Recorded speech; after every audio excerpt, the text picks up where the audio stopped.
Howdy guys, how are y'all doing? Welcome to Cliff Notes Travel, and this is the Amazing Race recap of episode 9. Now, before we get started about this week, let's talk about real quick what happened last week. We started off with 6 teams. They were all in Hyderabad, India. Unfortunately, we lost Haley and Kaylin, the blonde sisters. They were eliminated last week, so we're down to the final 5 teams. Now, this is the Mine 5. The 5-team alliance that was formed in Colombia. There's no more teams to pick off at this point in time. They've got to go after each other. So I come in expecting this to be a very exciting episode, seeing what's going to happen. Now, they're in India, but they're not staying in India. Where are they headed to? They're headed from India to Cambodia and the city of Siem Reap. I hope I'm pronouncing that okay. That's Cambodia they're heading to. I've never been to Cambodia before, but I would love to someday. I've heard so many good things about it. It doesn't have a whole lot of influence from the West just yet. It's still a very traditional country. Would love to visit there. But I got to say, while Phil is introducing Cambodia to the viewers, we see some different shots, background shots, including a bunch of people eating on the side of the road. And they are eating big old looking boiled, fried, I don't know what they're, but big old boiled spiders. And when I saw that, all kinds of exotic foods like the spiders, when I saw that, I was really hoping that we were getting ready to see some kind of weird eating challenge like we've seen in past seasons. But we haven't really seen that here lately with the past few seasons. I guess they've gotten rid of some of the eating type competitions, which I hate. I always enjoyed watching that, but I was hoping maybe we get it this episode. Turns out not to be the case. They just left the spiders alone. Maybe we'll get in one of the last couple of episodes of the season. But it didn't happen today. But they did have some other challenges that were interesting, and we'll talk about that as well. Now, the teams are all in their taxis heading to the airport in India to come to Cambodia. We learn that most of the teams are expecting a double U-turn to pop up at some point in the race. So there's only a couple more episodes after this. So they really are all expecting the double U-turn to show up in this particular episode. And we find out that Riley and Madison, the professional volleyball players, the Beard brothers, they're planning on U-turning Gary and D'Angelo, the NFL players, if they get the chance. Finally, I like hearing. I have nothing against Gary and D'Angelo, but I'm happy to see a little bit stronger team that's getting targeted instead of everyone just going for the team that's at the very bottom of the pack like we've seen in the past. I'd rather see a little more chaos happen like this. And it gets even better because it's not just Riley and Madison who are planning to U-turn Gary and D'Angelo, but also Hung and Chi and the team of Will and James. And what it turns out is this 5-team alliance has now gone down to 3 teams. We've got the Beard brothers, we've got Will and James, and we've got the who am I missing? And Hung and Chi are now formed up in a 3-person alliance, and they're all planning to go after Gary and D'Angelo. Again, nothing against the football players. I've enjoyed watching them all season, but they're a little bit stronger players. So I'm glad to see some targets that aren't at the very bottom of the pack. Now, as they're heading to the airport, getting ready to go to Cambodia, there's something I noticed. I just kind of a question I had. We see that all the teams start this leg of the race about 3 or 4 o'clock in the afternoon. They're opening up their clues, seeing that they're going to have to go to Cambodia. The flight itself to Cambodia doesn't leave until 9:30 the next morning, and they don't have to book flights. Everyone's already booked on the same plane, as we've seen in most of the other legs. So what do they do between 3 or 4 o'clock in the morning and 9:30 the next morning? Once they open the clue, can they just all go get dinner and hang out at the hotel until the next morning? Do they have to just go hang out at the airport and sleep there all evening long just to be there when the plane takes off? Do they get a chance to go find a hotel and do 8 or 9 hours worth of research on everything there is to know about Siem Reap, Cambodia? I don't know. I'm gonna have to find one of these teams after the season, track them down and ask them some questions, because it's something I've always been really curious about. But they do leave at 9:30 the next morning. They are headed to Cambodia, and in Siem Reap, they land at the airport, and just like we see in most other episodes, we see them rushing out of the airport looking for their taxis. And their first clue or their first task, they have to head to a local market where they're going to grab their Travelocity Gnome. Yeah, it's that episode. They're going to grab their gnome, and they also have to grab a basket of goodies that they'll deal with a little bit later in the show. Now, as they grab their taxis, one thing I really like seeing in this episode, Hung, once she got in the car, she introduced herself and introduced Chi to the taxi driver, asked the taxi driver what his name was, tried to have a little conversation with this taxi driver. It's a nice thing to do. It's just a friendly thing to do, but it's also such a brilliant idea. You never know when that taxi driver might have information that's going to help you or go out of his way to help you out, or maybe wait for you when otherwise he wouldn't. There's something to be said for just being a nice person and treating the taxi driver as a partner in some of this, and seeing if that doesn't pay some benefit for you. And I got to say, I've traveled all over the world. Some of the most amazing conversations I have ever had have been sitting in a taxi cab, talking to a driver, getting the local stories, the local information, and just hearing a little bit about their lives. So brilliant strategy, but also just a nice thing to do. Hung is just a nice person in this game. She's been like that from start to finish, and I'm cheering her on. I really am. So we actually see this play out just a little bit at this point in time, because when Eswar and Aparna get to the market, they're the first ones to get there. And there's no real clue where the gnome is, or at least we don't really see it as viewers. They take off down one street looking for it. Gary and D'Angelo show up just a little bit after. They see him running down the street, so they go on down the street after them as well. They're both going in the wrong direction. That's not where the Travelocity Gnome is. It's a slightly different direction. But Riley and Madison, when they get out of the car, they're starting to look around a little bit. Their taxi driver points a direction and says, that's what you're looking for. So he tells them where to look, and sure enough, they immediately find their gnome, and they are now in first place. Again, it's just building that rancor, the relationship with the taxi driver that can be so important. And so it pays off there. Now, the first challenge that Riley and Madison have to deal with, they have to help a tuk-tuk driver assemble his vehicle. It's cool. It's an easy challenge. There wasn't anything really difficult about it, but I loved watching him assemble it. It turns out that the tuk-tuks in Cambodia, they're just motorcycles with a little hitch on the back of it, kind of like a trailer hitch or something, sitting up by the seat. They attach their little tuk-tuk carriage to it, bolt it all down, and you're good to go. So again, Riley and Madison, there's not a lot to the challenge other than just kind of watch and help hold the cart up while the tuk-tuk driver attaches it all. But it was cool to see. I enjoyed watching it. So once they're in a taxi, they've got their gnome, they've got a basket of goodies. They have to then go down to a boat dock, and from there they're going to hop on the boat. They're going to go to they're going to get on this boat, and they're going to have to take it to a floating Buddhist temple that's located somewhere further downriver. And visit the monks in this Buddhist temple. So Riley and Madison, because they found the gnome so quick, they're the first in the boat.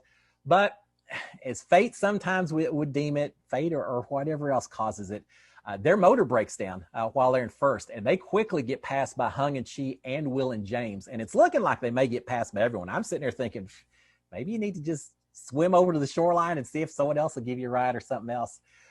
There's not much you can do when you're in a boat. It's not like a taxi where you can get out and find someone else, but they're stuck in the boat, they're panicking. And about this time, the motor finally starts up. So they're no longer in first place, but the boat does start going again. And it just makes me think, every leg of this race, it seems like one motor of a boat, of a car, or a bad taxi ride, every leg, it seems like there's a mechanical issue or a problematic driver. Now, could it be that just that's what happens sometimes in some of these countries? It's just the luck of the draw. Yeah, it could be. It also makes me wonder, do you think some of these problem vehicles, problem drivers, things like that are intentionally added by Big Brother producers just to make it a little bit more exciting? Maybe. Who knows? I don't know. But with that being said, eventually the teams do start getting to the temple itself. And each team, one at a time, they must approach these monks, take a knee, give them their donations to the temple. And at that point, they then can pick up their clue for the next leg of this episode. There was talk on the boat. Riley and Madison, they're practicing the steps they have to do when they meet the monks. It seems like you have to do a lot of things in a certain order to get approval from the monks before you can get your next clue. So I really was expecting to see someone mess up and have to keep repeating the process in front of them. But it really seemed not to be a problem for any team. They were all in and out very quickly. It turned out not to be a hard challenge at all. But from here, they have to then get back on their boats. head back downriver and do one of two detours that we now learn about. They can either head to a fishing boat where they have to, with the aid of a big spinning motorized cage kind of wheel, they have to pull in a fishing net that apparently is like a half a mile long. It's a long net. And as they're pulling it in, this wheel causes all the fish to fly off, so they capture all the fish. Then they have to retrieve at least 18 pounds of the fish in a basket, weigh it, and at that point they can get the next clue. Now, I did a lot of research after I watched this episode. I wanted to find, being the engineer I am, I wanted to find out about exactly how this cage works, how it takes the fish off. I couldn't find anything on it. So if anyone has any knowledge of Cambodian fishing nets and retrievals with cages and all that, let me know, because I'm kind of curious. But anyway, so that's one clue, or one detour. It didn't seem that hard, but it does look like it took some physical endurance. You're pulling in half a mile worth of net. And so we see even Gary and D'Angelo complaining a little bit that it's kind of hard, guys. There's a lot of endurance. It also takes a lot of rhythm, both people pulling at the same time, or else you foul up the nets and everything else. So it takes a little endurance, but it doesn't look that hard. Now, the other task, if you don't want to do the fishing retrieval, involves going to a floating garden, just a bunch of platforms that float out in the water. You have to fill it up with dirt, plant certain plants in a certain order. Lemongrass, I don't even know what they are, but put in a lot of different plants in a certain order. Once you do that, then you get your clue. It seems pretty easy to do as long as you are paying attention to detail, so that you don't mess up and plant something in the wrong location. In all honesty, neither one of these tasks seemed really hard. None of the teams had any problems that we see on the screen, at least. It just seemed very cut and dried. They get through the task and it's on to the next part. Now, this is where it gets exciting, because after the detour, we've got the double U-turn that they were all expecting. And yes, indeed, there is a double U-turn in this race, and it gets to be fun. So what happens with the double U-turn? Two teams can select two other teams who then have to complete whichever detour they didn't already complete. So if you grabbed all those fish with the fishing cage, you've got to go back and plant the garden, or vice versa. Now, Riley and Madison, even though they had problems with the boat, they're back in the lead at this point in time. And they're saying, look, we want to turn Gary and D'Angelo, but they're right behind us. We can see it right behind us on this boat.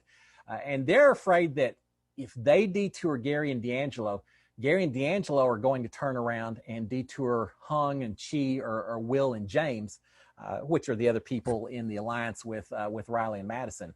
So instead, they decide that instead of taking out Gary and D'Angelo and creating those issues, they're just going to go ahead and U-turn Eswar and Aparna instead, because their thinking is they're still going to protect their alliance of three, live to fight another day, and all of that. So they make the decision that they're not going to go after Gary and D'Angelo. All right. It makes sense. It makes sense. But I also think they're at the point where they should be gunning for the stronger teams and not worrying so much about the alliances. Yeah, these other two are part of their alliance, but go for whoever you think is the strongest team. The team that's right behind you, it's a strong team. It may have been a good target as well. But in addition to strategy, I also think that when it comes right down to it, they just didn't want their blood on their hands, especially with Gary and D'Angelo right now. It's one thing when you U-turn someone, or U-turn someone that doesn't actually see you do it because they're way behind, but to see them standing right there while you do it would be a little tough. So they make a decision that they're not going to U-turn Gary and D'Angelo. They're going to take out Eswar and Aparna instead. But it becomes a moot point, because once the boats land, Gary and D'Angelo manage to find the clue box first, and they choose to U-turn Eswar and Aparna also. They're the exact same choice Riley and Madison were going to do, because Gary and D'Angelo think that they still are tight with the rest of the alliance. There's 2 points here that I wanted to talk about. First of all, did Riley and Madison intentionally let Gary and D'Angelo find the clue box first in order to avoid having to decide who to U-turn, or getting blood on their own hands? I think it's possible. And did they talk to Gary and D'Angelo, talk them into picking Eswar and Aparna instead of one of the other teams? They don't show it on the screen, but I could easily see them telling Gary and D'Angelo, we're tight, man. Take out Eswar and Aparna. Let's protect the rest of our alliance. I think it might have happened. I don't know. We didn't see it on the screens, but I think it might have happened. At this point, they do pick Eswar and Aparna. With Gary and D'Angelo going through the U-turn checkpoint, Riley and Madison are right behind them. They find this U-turn box. They now get the option to U-turn again, because it's a double U-turn. 2 teams get to pick 2 other teams to U-turn. This is where they get incredibly sneaky with their actions because Riley and Madison, they don't pick Eswar and Aparna. They've already been selected. They don't want to pick the other two people in their alliance either. So who do they pick? They pick Gary and D'Angelo, who have already made it through this checkpoint. So by picking them, they don't have to go back and do the challenge because they're already ahead of Riley and Madison. So basically, they've burned the second U-turn. What does that mean? It means since they've already moved past it, they can't do it. And it means that Eswar and Aparna, when they get to the U-turn, they aren't going to be able to U-turn Hung and Chi or Will and James because both U-turns have already been used. So they're guaranteeing that Eswar and Aparna will be the only team that has to compete in both challenges. That's sneaky, isn't it? That's sneaky.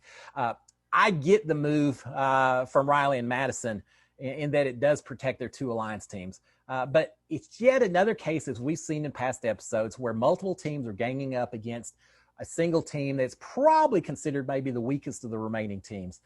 They both had the same idea with Eswar and Aparna, and I kind of hated to see that. But it is what it is, and we'll see at the end. Maybe it makes sense what was happening.